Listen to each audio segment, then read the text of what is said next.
అందరికీ నమస్కారం. ముఖ్యంగా Malhar mandal press and print electronic media మిత్రులకు నమస్కారం. తాడిచెర్ల టిఎస్ జెన్కో ఉపరితల బొగ్గు గని ప్రాంతంలో నివసిస్తున్నటువంటి తాడిచెర్ల డేంజర్ జోన్ నివాసితుల పక్షాన అందరికీ నమస్కారం. మిత్రులారా, 2017 నవంబర్ 17 తారీఖు రోజు ఇక్కడ టీఆర్ఎస్ గవర్నమెంట్లో మరి 2300 ఎకరాల వ్యవసాయ భూములలో తాడిచెర్ల రెవెన్యూ విలేజ్ అండ్ కాపురం రెవెన్యూ విలేజ్లో కలిపి ఆ మైన్ ఓపెన్ చేయడం జరిగింది. మైన్ ఓపెన్ చేస్తున్న క్రమంలో మేము అంతకు ముందే మరి మా భూములు ఇస్తున్నాం, మా ఇల్లు కూడా సేకరించాలన్నప్పుడు అప్పుడు డివైడ్ కానీ ఉమ్మడి ఆంధ్రప్రదేశ్లో ఉన్నటువంటి మన రాష్ట్రం ఏపీ జెన్కో నంబర్లు అలాట్మెంట్ చేసి అనాథరైజ్డ్గా అలాట్మెంట్ చేసి భూములు సర్వే అయ్యే వరకు మభ్యపెట్టారు జనాలని. పాపము భూసేకరణ అంటే ఏంటో అప్పుడు మాకు కూడా ఎవరికి అవగాహన లేదు, తెలియదు. అట్లా మనల్ని అందరినీ మోసం చేసి వాళ్ళు కాలయాపన చేస్తూ 2017లో ఆ ప్రభుత్వంలో దీన్ని ఓపెన్ చేసి బ్లాస్టింగ్ చేస్తున్న క్రమంలో లాభార్జనే ముఖ్య ఉద్దేశంగా పెద్ద పెద్ద బాంబులు పెట్టి బ్లాస్ట్ చేస్తున్న క్రమంలో ఇల్లు కూలిపోవడాలు, ప్రమాదాలు జరగడాలు, ఇల్లు నెర్రలు పోయడాలు, అలాగే ఆ భూమి పొరల్లోకి వెళ్ళి వివిధ రకాల గ్యాసెస్ రిలీజ్ అయ్యి కొత్త కొత్త రోగాలు వచ్చి చాలామంది మిత్రులు, ఆడవాళ్ళు, మగవాళ్ళు ఈ ప్రాంతంలో చనిపోయినటువంటి సందర్భాలు అనేకం మీ అందరికీ తెలుసు. ఇకపోతే అదే క్రమంలో మరి ఇళ్లను సేకరిస్తామని ఆ రోజు మాకు మాటిచ్చారు, మరి ఇంకా తీసుకుంటలేరని చెప్పి ఇక్కడ ఉన్న వాళ్ళందరము ప్రతి ఒక్కరు ప్రజా ఉద్యమం చేసి నిరాహార దీక్షలు చేసిన 3 రోజులు, రిలే నిరాహార దీక్షలు, అలాగే వంట వార్పు చేసినాం, మైన్ మీద టెంట్ వేసుకొని కూర్చున్నాం, ధర్నాలు, రాస్తా రోకోలు, చివరికి లారీలను కూడా బొగ్గు ట్రాన్స్పోర్టేషన్ చేస్తున్న లారీలను కూడా ఆపినటువంటి సందర్భాలు మీ అందరికీ తెలుసు. దాన్ని దృష్టిలో పెట్టుకొని మరి 2022లో పిఎన్ ప్రాథమిక నివేదిక అని అప్పుడు ఉన్నటువంటి జిల్లా కలెక్టర్ గారు పిఎన్ ప్రకటించడం జరిగింది. పిఎన్ ప్రకటిస్తే మరి అప్పుడు ఏం జరిగిందంటే గవర్నమెంట్ దగ్గర డబ్బులు లేవు, జెన్కో వాళ్ళ దగ్గర డబ్బులు లేవని ఆ పిఎన్ పక్కన పెట్టేసింది. పక్కన పెట్టినా కూడా ఎందుకంటే సంవత్సరం ఒక 1 ఇయర్ కాగానే పిఎన్ ప్రకటన చేసిన తర్వాత అది ఎక్స్పైర్ అయిపోతుంది 1 ఇయర్ తర్వాత. అందుకని ఆ కలెక్టర్ ఏ కలెక్టర్ను రిక్వెస్ట్ చేసి అందరం కూడా ఇక్కడ ఉన్న మిత్రులు ఇంకా కొంతమంది అందుబాటులో లేరు, అందరం కూడా రిక్వెస్ట్ చేసి ఇప్పటికి 3 సార్లు దాన్ని రెన్యువల్ చేశాం. అంటే ప్రతి డిసెంబర్ 5 తారీఖు లోపు అది రెన్యువల్ అవ్వాలా, లేకపోతే ఎక్స్పైర్ అయిపోతుంది. 2013 కొత్త భూసేకరణ చట్టం ప్రకారం ఒక్కసారి పిఎన్ పబ్లిక్ చేస్తే 3 సార్లు మాత్రమే రెన్యువల్ చేయడానికి ఉంటుంది. అయితే డిసెంబర్ 2026 5 తారీఖు వచ్చిందంటే అది ఎక్స్పైర్ అయిపోతుంది. దాన్ని దృష్టిలో పెట్టుకొని మన 2023 నవంబర్ 23 తారీఖు రోజు గౌరవ మంత్రివర్యులు దుద్దిల్ల శ్రీధర్ బాబు గారు అప్పుడు అసెంబ్లీ ఎన్నికల ప్రచారంలో భాగంగా తాడిచెర్లకు వచ్చినప్పుడు మన దగ్గర ఉన్నటువంటి ప్రజలందరూ అడగడం జరిగింది, అయ్యా మరి మేము ఇన్ని సంవత్సరాలయ్యా దుబ్బ బుక్కుతున్నాం, తాగే నీళ్లలో ఇసుక పడుతుంది, తినే అన్నంలో మట్టి పడుతుంది, ఆ బ్లాస్టింగ్ దెబ్బలకు చచ్చిపోతున్నామంటే ఒకవేళ తెలంగాణ రాష్ట్రంలో కాంగ్రెస్ ప్రభుత్వం ఏర్పడితే నేను ఖచ్చితంగా ఈ ప్రాంతాన్ని సేకరించే ప్రయత్నం చేస్తానమ్మా అని చెప్పాడు. అలాగే మా అదృష్టం కొద్ది తెలంగాణలో ప్రజాప్రభుత్వం కాంగ్రెస్ ప్రభుత్వం ఏర్పడ్డది. మన నాయకుడు దుద్దిల్ల శ్రీధర్ బాబు గారు క్యాబినెట్ మంత్రిగా ఐటీ మినిస్టర్గా ఉన్నారు.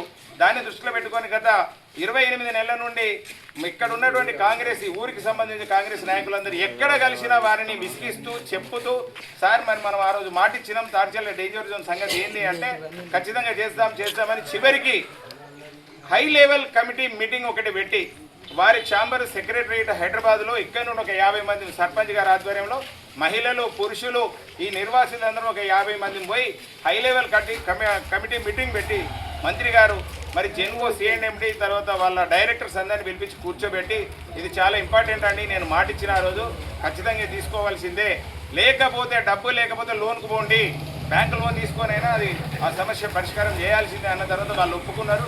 అదే క్రమంలో మరి అది అయిన తర్వాత 1.5 మంత్కు కలెక్టర్ జయశంకర్ భూపాలపల్లి జిల్లా కలెక్టర్ గారి అకౌంట్లో 261,30,000 పైచీలకు డబ్బులు డిపాజిట్ చేయడం జరిగింది.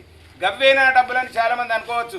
అంతకుముందు పిఎన్ ప్రకటించినప్పుడు ఏదైతే అందులో ఉన్న దాంట్లో టోటల్ అమౌంట్ అప్పుడు 2022 ఎస్ఆర్ రేట్స్ స్టాండర్డ్ రేట్స్ ప్రకారం టోటల్ అమౌంట్లో 80% డిపాజిట్ చేస్తే మేము పని ముందుకు తీసుకుపోతామని కలెక్టర్ గారు అప్పుడు లెటర్ పెట్టిండ్రు. దాన్ని బేస్ చేసుకొని 261 కోట్ల పైచీలకు డిపాజిట్ చేయడం జరిగింది. అయితే మిత్రులారా ఆ డిపాజిట్ చేసింది 2 months బ్యాక్. తర్వాత పోయిన నెల 17 తారీఖు నుండి తాడిచెర్లలో అధికారికంగా ప్రభుత్వం సర్వే చేయిస్తా ఉన్నది. బాగా అబ్జర్వ్ చేయాలి ప్రజలు. తాడ్చెల్ల డేంజర్ జోన్ ప్రజలు గమనించాల్సింది ఇక్కడే. 2 నెలల క్రితము డబ్బులు డిపాజిట్ చేశారు. పోయిన నెల అంటే 7వ నెల 17వ తారీఖు నుండి తాడ్చెల్ల డేంజర్ జోన్ లో సర్వే జరుగుతూ ఉంది.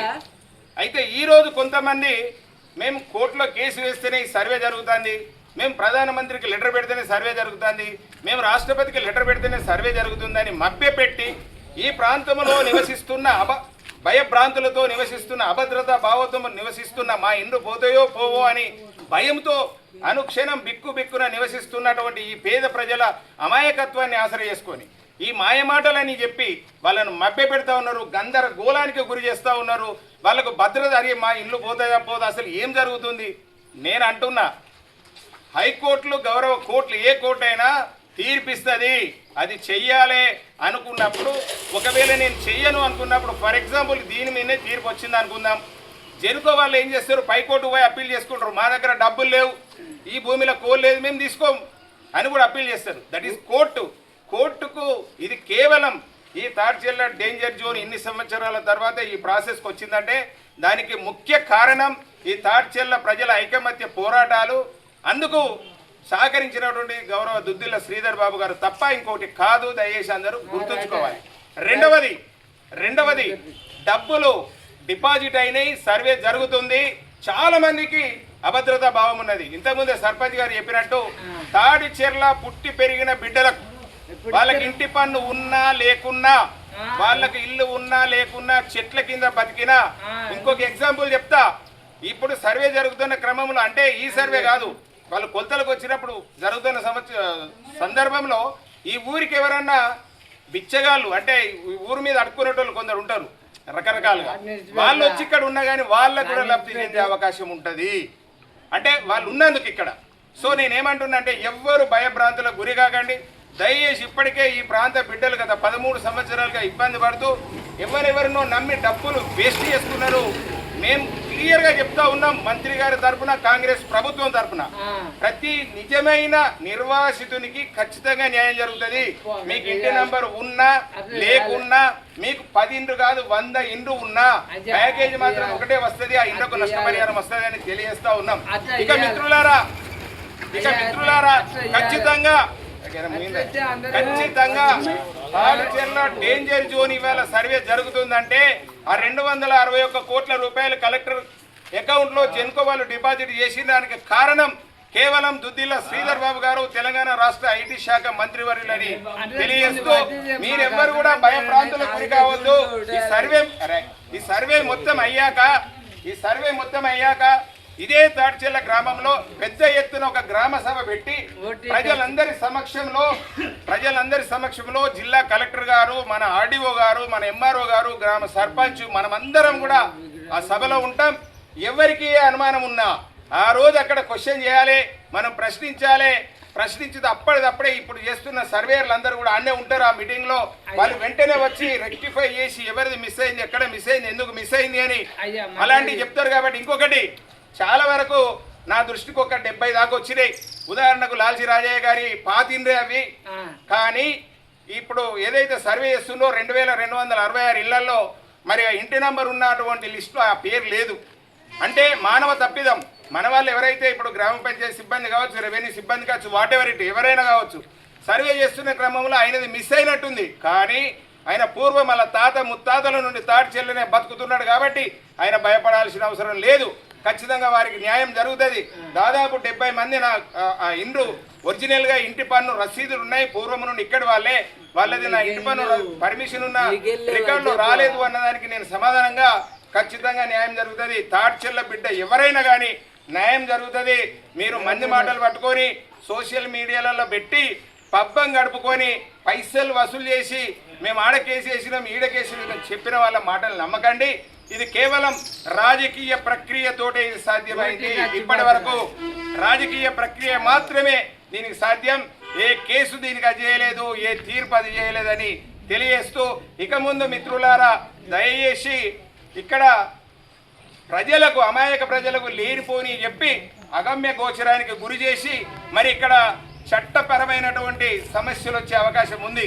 గందరగోళం క్రియేట్ అయినప్పుడు ప్రజలలో ఒకరికొకరు కొట్టుకొని శాంతి భద్రతల పరిరక్షణకే ముప్పు వాటిల్లే అవకాశం ఉంది. కాబట్టి సర్పంచ్ గారు మీరు ప్రజాముఖంగా మీడియా మిత్రుల ముఖంగా చెప్తున్నా, వీలైతే లోకల్ బాయ్స్ను బ్యాన్ చేయించు, మీకు ఆ పవర్ ఉంది.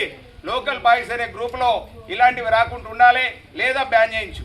ఇది బాగుంటుంది. ఎందుకంటే పాపం తెలియని వాళ్ళు, తెలియని వాళ్ళు అయ్యో ఇట్టున్నాడు అట్టున్నాడు అని పరిశాన్ అవుతుంది. కాబట్టి దయచేసి అందరూ ఎవరు కూడా, మీ అందరికీ తెలుసు మనం అందరం కష్టపడ్డాం, జైలుకు పోయినాం, కేసుల పాలైనాం.